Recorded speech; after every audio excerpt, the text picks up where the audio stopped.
Examinons maintenant la possibilité de figer des lignes ou des colonnes. Je vais prendre comme exemple un tableau de données tiré des exemples de Microsoft, dans l'aide de Microsoft, et qui nous propose un tableau avec plusieurs colonnes, de A jusqu'à F, mais surtout contenant plus de 2000 lignes. Donc, je n'ai pas la possibilité de voir d'un coup sur ma feuille de calcul la totalité de mes données.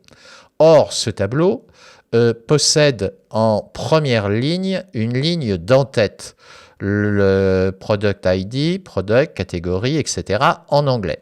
J'ai dédoublé cette ligne avec en deuxième ligne la traduction française, le code produit, le nom produit, etc.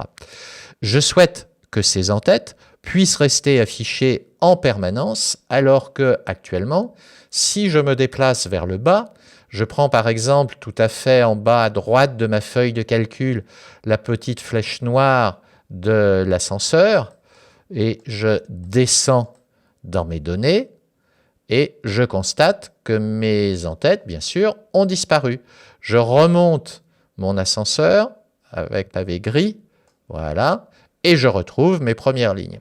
Donc je souhaite, lorsque j'effectue cette descente, que la première ligne, voire les deux premières lignes d'entête, restent toujours affichées. Pour cela, première possibilité, je vais me rendre dans l'onglet Affichage. Et je vais prendre l'option, à peu près au milieu du ruban, Figer les volets. Je développe et je vais me contenter de l'option Figer la ligne supérieure. Je la clique.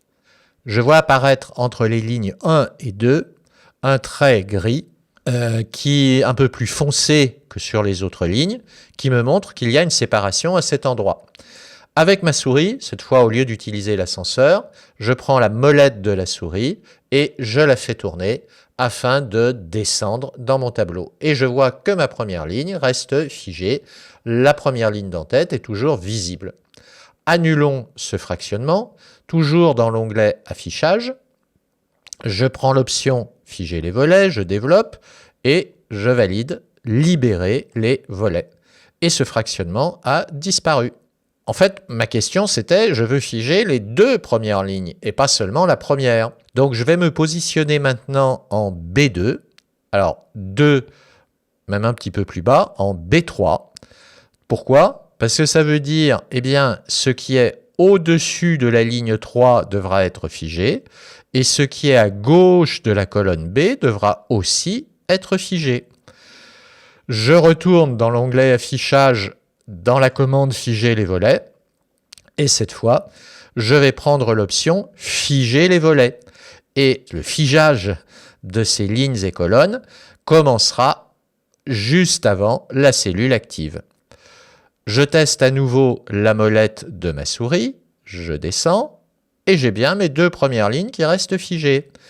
Si tout en bas à droite de ma feuille de calcul, je prends le translateur horizontal, je le déplace, je vois défiler mes colonnes, mais la colonne A reste, elle, toujours visible. Donc, bien sûr, comme précédemment, lorsqu'on souhaite annuler cette opération, eh bien, il faut retourner sur la commande Figer les volets et demander à libérer les volets.